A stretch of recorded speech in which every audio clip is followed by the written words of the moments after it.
नमस्कार, आप देख रहे हैं सी न्यूज भारत और मैं हूं आपके साथ आकांक्षा यादव। देश इस समय आजादी के 75 वर्ष पूर्ण होने पर अमृत महोत्सव मना रहा है। प्रधानमंत्री नरेंद्र मोदी ने गुजरात के साबरमती आश्रम अहमदाबाद से अमृत महोत्सव की शुरुआत की थी और 2023 तक ये कार्यक्रम चलेगा। अमृत महोत्सव के अंतर्गत पूरे देश में विभिन्न प्रकार के सरकारी और गैर सरकारी कार्यक्रम आयोजित हो रहे हैं, जिसमें मुख्य रूप से भारत माता की आरती और वंदे मातरम का गायन शामिल है। अमृत महोत्सव मनाने का मुख्य उद्देश्य देश के युवाओं को देश के गौरवशाली इतिहास की सही जानकारी देना है।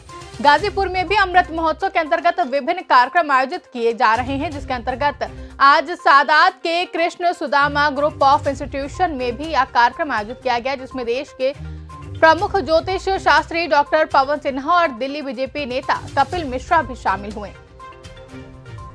बीजेपी किसान मोर्चा के वरिष्ठ नेता विजय यादव ने कार्यक्रम का आयोजन किया, जहां वंदे मातरम गायन और भारत माता की आरती ने कार्यक्रम को भव्य स्वरूप प्रदान किया। प्रख्यात ज्योतिष शास्त्री डॉक्टर ने 2022 में बीजेपी की सरकार बनने पर भविष्यवाणी करते हुए कहा कि 2022 में 2017 की तुलना में संघर्ष अधिक करना पड़ेगा, पर मुख्यमंत्री का मंगल भारी है, इसलिए उम्मीद यही है कि उनको सफलता मिलेगी, पर मेहनत उनको बहुत करनी पड़ेगी।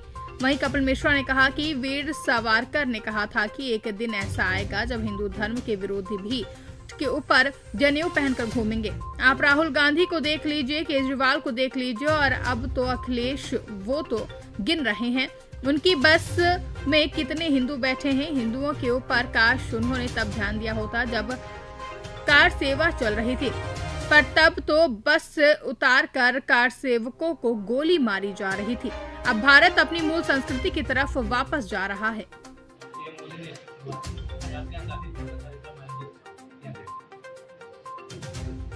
आप देखे होंगे कि आजादी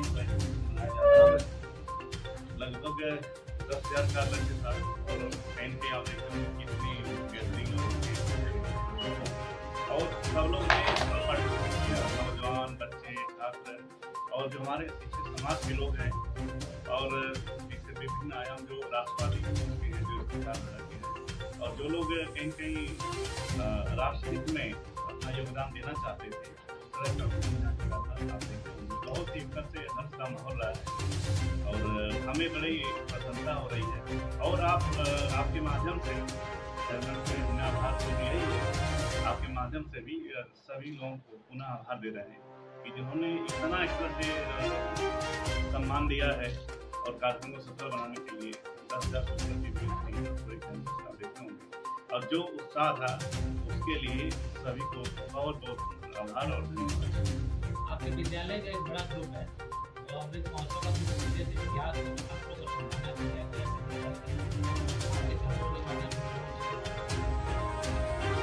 बिल्कुल, हम सभी को एक तरह से अपना इतिहास कायम रखना चाहिए। इतिहास जो भी अपना है उसको याद करके और जो भविष्य है उसकी तैयारी रखनी चाहिए, क्योंकि जो अगर अपने नींव को याद नहीं रखेगा तो बिल्डिंग ऊपर कहाँ रहेगी।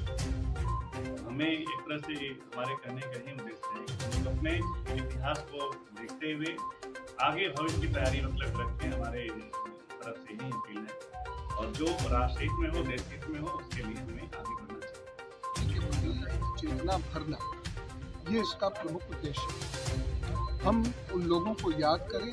2 वर्षों तक चलेगा ये कार्यक्रम, पिछले वर्ष प्रारंभ हुआ है, 23 तक चलेगा ये कार्यक्रम। तो इसमें राष्ट्रीय चेतना उत्पन्न हो और ये राष्ट्रीय चेतना केवल एक राजनीतिक चेतना ही नहीं है, बल्कि आर्थिक चेतना भी है, बल्कि एक सामाजिक चेतना भी है, इतिहास परक चेतना भी है और समग्र रूप से देश का विकास हो सके इस बाबत लोगों को जानकारी दी जाए, ये इसका प्रमुख उद्देश्य है। जगह जगह ये महोत्सव हो रहा है। आज आपने मंच से सोचा गाजीपुर का नाम और गाजियाबाद का नाम, यानी कहा जाता है गाजीपुर से गाजियाबाद, तो गाजीपुर और गाजियाबाद का नाम जब चेंज करने की बात कही है, आखिर इस तरह की सोच के? दरअसल मेरा ये मानना है, मैं किसी धर्म विशेष के विरुद्ध नहीं बोल रहा हूँ, मेरा ये मानना है कि हम अगर आक्रमणकारियों की और आतताइयों की या जो कोलोनाइजर थे या जो साम्राज्यवादी लोग थे, यदि हम उनकी बिल्डिंगों से होकर गुजरेंगे, उनके रास्तों पर चलेंगे तो हमें वो याद रहेंगे। हम उनसे अपना इतिहास का प्रारंभ मानेंगे और स्वयं को, अपने मन को, अपनी आत्मा, चेतना और अपने इतिहास को भूल जाएंगे। गाजी एक नकारात्मक तत्व है। सावरकर जी ने ये कहा था कि एक दिन ऐसा आएगा जब हिंदू धर्म के विरोधी भी कोर्ट के ऊपर जनेऊ पहन के घूमेंगे। तो राहुल गांधी को देख लीजिए, केजरीवाल को देख लीजिए, और अब तो अखिलेश, वो तो गिन रहे हैं उनकी बस में कितने हिंदू बैठे हैं। काश बस में बैठे हुए हिंदुओं के ऊपर उन्होंने ध्यान तब दिया होता जब कार सेवा चल रही थी, तब तो बस से उतार के गोलियां मारी जा रही थी हिंदुओं को, कार सेवकों को। आज अपनी बस में बैठे हुए हिंदुओं को गिनती करने के दिन आ गए हैं। मुझे लगता है वीर सावरकर जी की बात आज सत्य साबित हुई है। भारत अपनी संस्कृति, अपने धर्म के मूल की तरफ दोबारा वापस जा रहा है। और जो लोग वोट बैंक की राजनीति करते हैं, 20% वोट के नाम पर सत्ता में बैठने की गारंटी लेकर घूमते थे, आज उनको भी समझ में आ रहा है कि ऐसी राजनीति देश में नहीं चलेगी। अखिलेश जी का बयान था कि जब आदमी का अंतिम समय आता है तो काशी आता है। मोदी जी को आखिरी समय में काशी ही रहना चाहिए, क्या कहना? अखिलेश जी का शर्मनाक बयान है और मुझे लगता है अपनी मर्यादा को भूल गए। ऐसे बयानों पर इससे ज़्यादा टिप्पणी भी नहीं करनी चाहिए। मुझे लगता है चुनाव अपनी जगह है, लेकिन इस प्रकार के बयान के लिए खुद भी घर में जाएंगे तो अपने ही परिवार के बड़े लोगों के सामने आप उठा के नहीं देख पाएंगे। कपिल जी, अभी कल की अगर बात किया जाए लखीमपुर खीरी की जो केंद्रीय गृह राज्य मंत्री अजय मिश्रा जी, उन्होंने पत्रकारों के साथ बदसलूकी की और बहुत वाहियात बात की। ऐसे उनके जो भी कृत्य किए गए उसको आप किस नजरिए से देखते हैं? देखिए, सुप्रीम कोर्ट की मॉनिटर्ड जांच। गाजीपुर से कैमरा पर्सन राम अवध भारद्वाज के साथ हसन खान की रिपोर्ट। फिलहाल के लिए इतना ही। देश और दुनिया की तमाम बड़ी खबरों के लिए बने रहें सी न्यूज़ भारत के साथ।